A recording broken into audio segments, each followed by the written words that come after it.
What is the creepiest thing a man has said to you in public? A man in the club came up to me and said, "I just thought I should let you know that you have great birthing hips. You don't look 13, I want your number."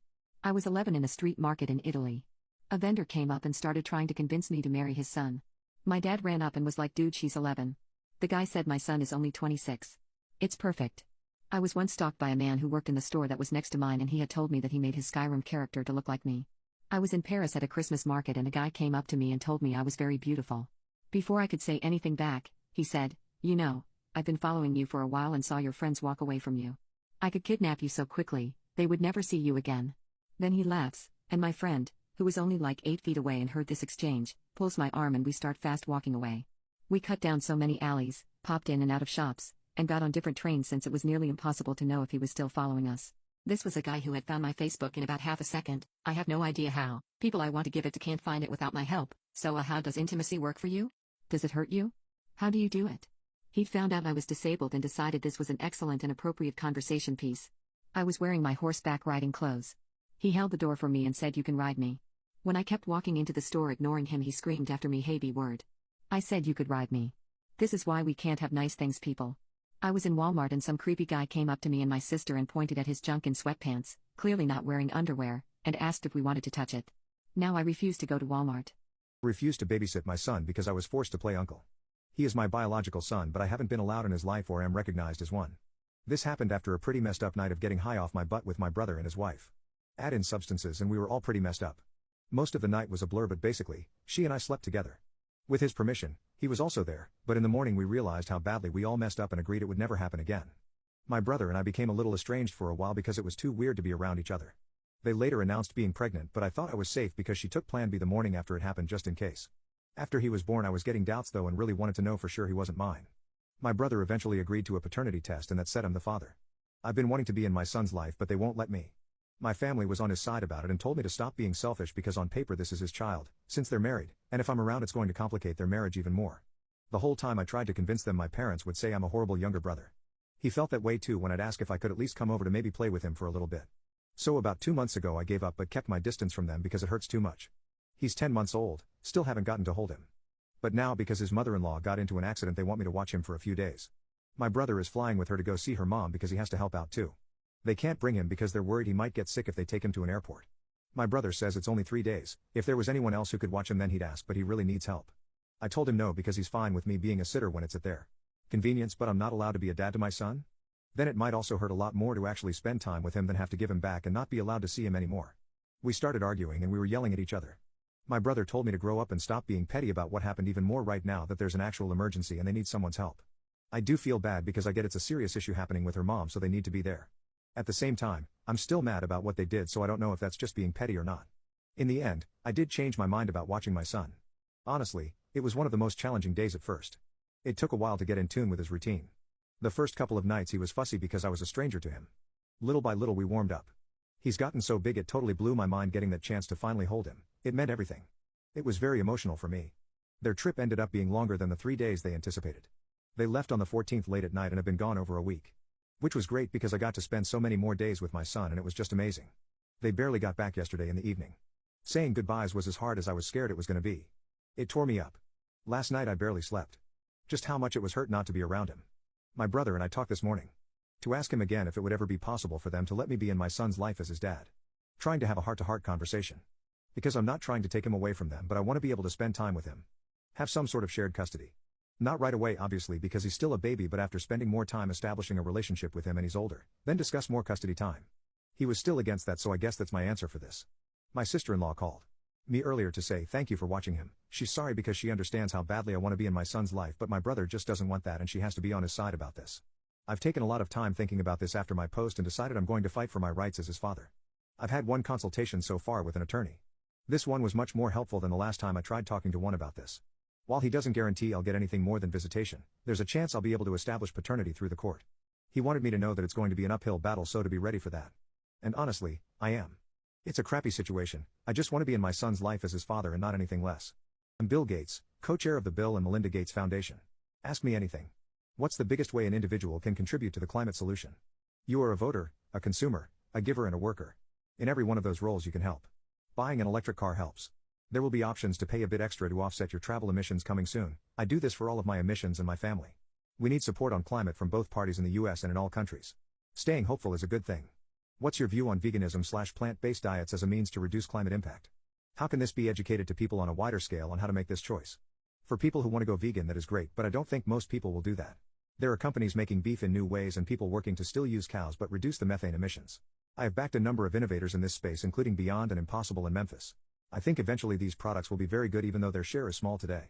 With the benefit of hindsight regarding your years of involvement with Microsoft, what is the single biggest thing you wish you had done differently? I was CEO until 2000. I certainly know a lot now that I didn't back then. 2 areas I would change would be our work in phone operating systems, Android One, and trying to settle the antitrust lawsuit sooner.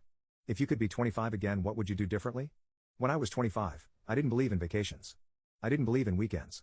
I pushed everyone around me to work very long hours, which is how I worked, too. But as I got older, and especially once I became a father, I realized that there's more to life than work. Don't wait as long as I did to learn this lesson. Take time to nurture your relationships, celebrate your successes, and recover from your losses. Take a break when you need to. Take it easy on the people around you when they need it, too.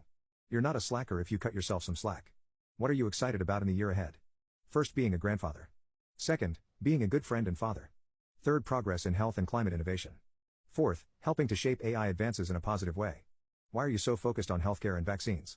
When I saw that kids were dying who could be saved for less than $1,000 per life, I knew that had to be the top priority for my giving back. There was almost no one funding work on diseases like malaria, which was killing over 1 million kids a year then. We have made progress, but it is still 400,000 and we are committed to get it to zero eventually. Isn't it contradictory to be a humanitarian and then accumulate most scarce resource land under one? Everything I own will be sold as money moves into the foundation. In the meantime, my investment group tries to invest in productive assets including farmland, although that is less than 4% of the total. Why are you buying up so much farmland? Do you think this is a problem with billionaire wealth and how much you can disproportionately acquire? I own less than 1/4,000th of the farmland in the US. I have invested in these farms to make them more productive and create more jobs. There isn't some grand scheme involved. In fact, all these decisions are made by a professional investment team. In terms of the very rich, I think they should pay a lot more in taxes and they should give away their wealth over time. It has been very fulfilling for me and is my full-time job. In the Netflix documentary series, one thing that was quite remarkable to me was how you and your team were able to design a nuclear reactor that already uses nuclear waste as a fuel. However, this design was never implemented due to political reasons. My question is, given that this technology has the potential to be the most effective green energy source and have a key role in reversing climate change, what's the current status on the project? Is it a likely possibility that this nuclear reactor will be built in the upcoming years? If so, do you plan on building in China or would you consider building such a project on US soil? We are still working on this. At first the project was a US-China joint venture, but the US cancelled that. So now we are building the demo reactor in Wyoming where a coal plant is closing. It is very promising in terms of the cost and safety advances. If things go well, a lot of these reactors will help solve climate change. Eventually we want reactors globally, but the first ones will be in the US, even though competing with natural gas electricity is hard here. My entitled sister-in-law thinks she deserves to steal my baby. She wants custody of my baby. My, 36, and sister-in-law, 40, and I have run into some weird problems. I've been married to her brother for over 10 years and there's always been some jealousy and resentment from her. She's always felt like I had the life she wanted, not necessarily with her brother, but the marriage, family, job stability, etc. I have 3 kids, 10, 8, and 3 months female. She's also got some weird boundaries when it comes to my husband. She'll constantly say that he's what she'd want as the father of her kids, that I'm so lucky to have him. She got married last year and they decided to start trying for a baby, but she was unfortunately told that she can't have children naturally. She was understandably devastated and the family comforted her as best as we could. We recently had a family dinner and in the middle of it, she said, "Angel, I think it's really unfair that you got to have 3 kids and I can't have any. Your baby is my last chance to raise a child, so I think you should give her to me during the week so I can create a motherly bond with her and you can have her on weekends." Before I could respond, the entire table erupted with everyone talking at once, so I took my older kids upstairs.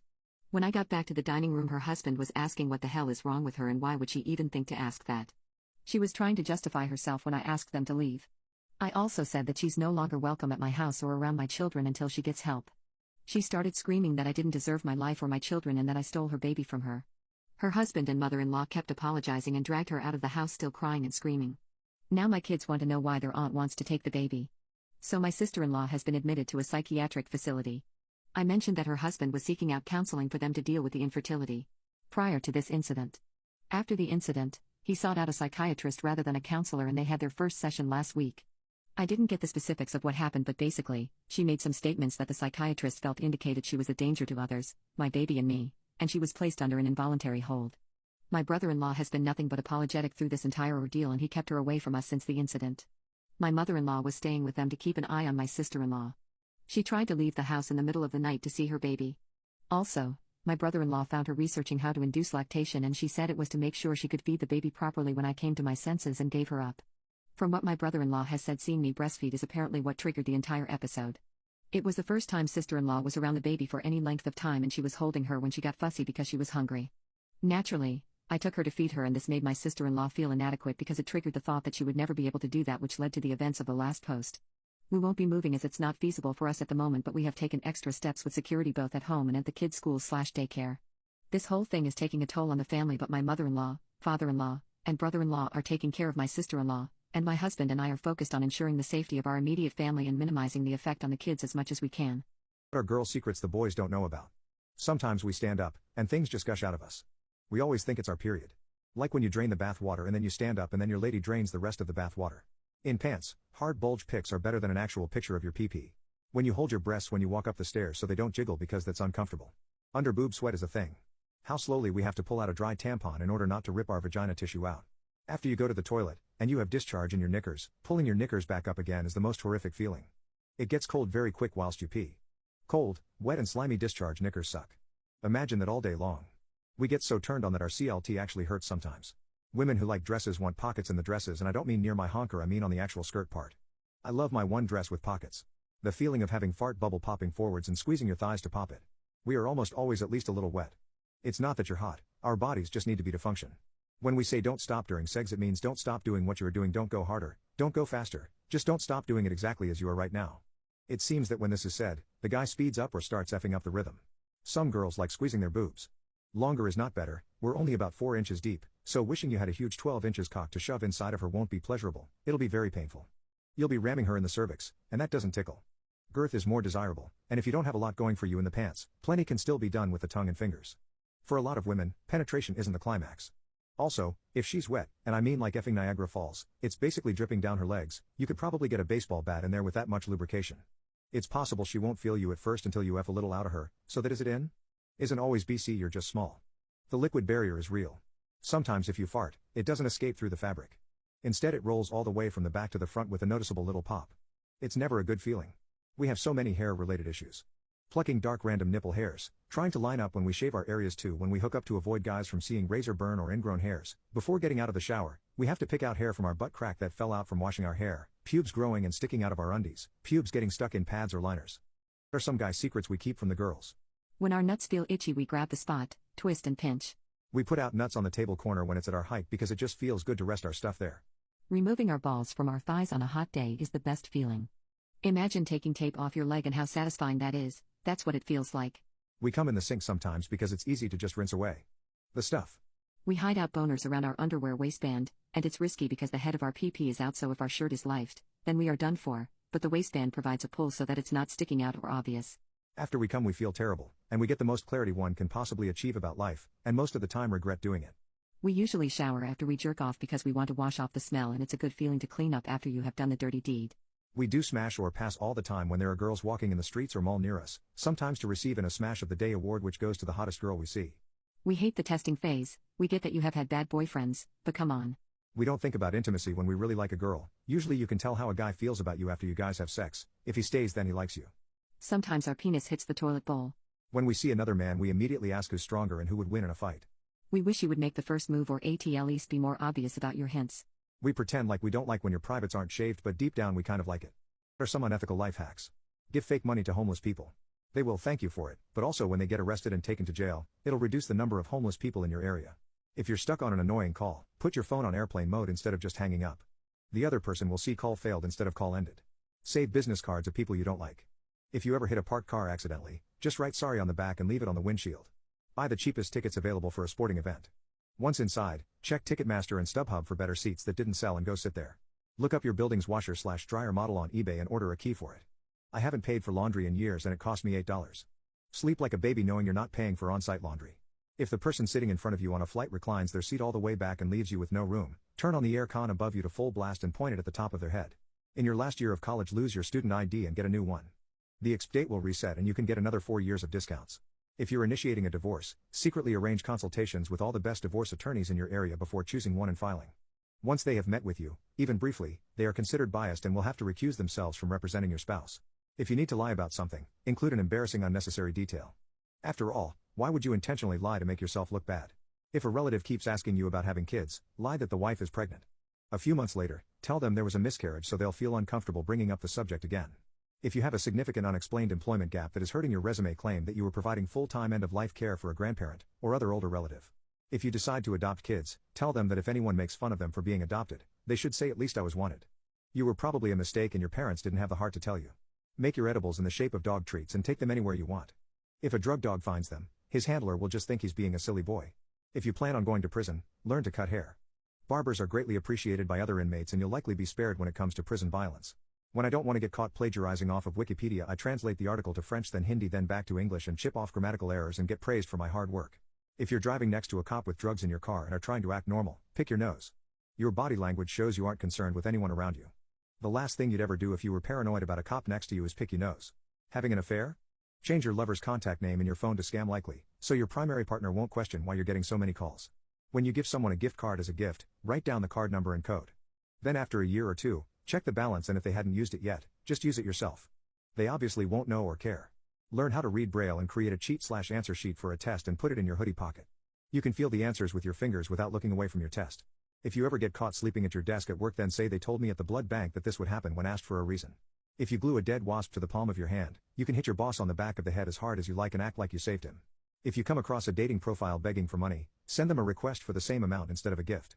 Many times they're too careless to read and will automatically accept it because they assume another desperate guy is sending cash. If you live near a US military base, it's a really good time to install Tinder. Military girlfriends/wives are freaking as F. And their spouses are about to be deployed for at least a year. Start making those inroads now. Don't want to do homework study guides? Ask a classmate to split the work and that you will do the first half, then ask a different classmate and say the same thing but you will do the bottom half. Wait for them to give you their parts and put them together. What massively improved your mental health? Exercising. The people I've known struggling with problematic mental health issues don't exercise and won't try it. I wish they knew it could help a lot. I use Do Not Disturb on my phone so I don't wake up from unnecessary texts and calls. I've also read this saying that says other people's emergency is not your emergency. I try to implement the saying since I'm an anxious person. I stopped socializing. I just do what I want now with my time instead of being bored to death by people and things that don't interest me. A large black cat named Chonk. I stopped lying to myself and other people. I came to terms with who I was. I found that practicing mindfulness and meditation has significantly improved my mental health. It's helped me become more aware of my thoughts and emotions, allowing me to better manage stress and anxiety. Highly recommend giving it a try. Drinking lots of water, getting lots of sunlight, and plenty of exercise. Taking vitamin D3 shifted my mood a ton. I work nights and live in a very cloudy area, so it worked like magic on me. $1 billion, I mean I didn't get $1 billion but I'm 100% sure it would improve my mental health. Divorce. It's a lot easier to stand up when you don't have someone constantly knocking you back down. Getting into photography and spending lots of time outside. Instead of spending too much time on social media and the news. I stopped caring about others who cause me any amount of pain or discomfort. I'm the star, I'm the main character, everyone else can follow me or stay out of my way. Wanking every day. Not kidding because it does wonders. Working from home. Challenging myself constantly and feeling comfortable in a job. Time to move up, move out, or change something about the job or introduce study or something. Steady achievement really helps when something shitty happens. Super important to build resilience. Doesn't have to be big but succeeding at something every day is important. Practicing random acts of kindness and being grateful for what I do have and not focusing on what I don't. Maintaining excellent relationships with my wife, family, friends and colleagues. I stopped paying so much attention to news and politics because it's not my job to solve all the world's problems, and getting upset over something you can't control is useless. What popular life advice do you disagree with? Don't eat cheese before you go to bed, you'll have nightmares. Nobody can tell me when I can and can't eat my effing cheese. I'm an adult, goddammit. Respect your elders. Just because you're old doesn't mean you're wise, or even reasonable for that matter. Do what you love as a job and you'll never work a day in your life. My experience has been do what you love as a job and it will suck all the love out of it. Just be yourself. Some people are naturally jerks, B-words, egomaniacs, narcissists, apathetic, and or liars. Those people need to not be themselves but instead get help on how to be a decent person. When talking about love, people say, just be yourself. It'll happen when you least expect it. The part that I agree with, you shouldn't try to make yourself radically different. You should do things that are consistent with who you are. But that can mean finding other aspects of yourself and figuring out how to display those aspects. It can mean becoming a better version of yourself. I think advice like be yourself and it'll happen is too passive. It's true that you can't force romance to happen, and that there's a strong element of chance. But there are still steps you can take that will tend to increase the chances. Go to more parties. Go to a variety of parties, some that involve drinking, and some that don't. Some where you're slightly older, and some where you're slightly younger. Go out of your comfort zone a little bit more. Try a sport that you've never tried before, or go to a concert in a genre of music you don't know anything about. Strike up conversations with people, not necessarily trying to get dates in a really calculating way, but just try to develop the habit of having friendly, amicable chats with people you don't know super well. Don't just passively sit around being yourself and wait for things to happen. That doesn't work. Absence makes the heart grow fonder. Out of sight.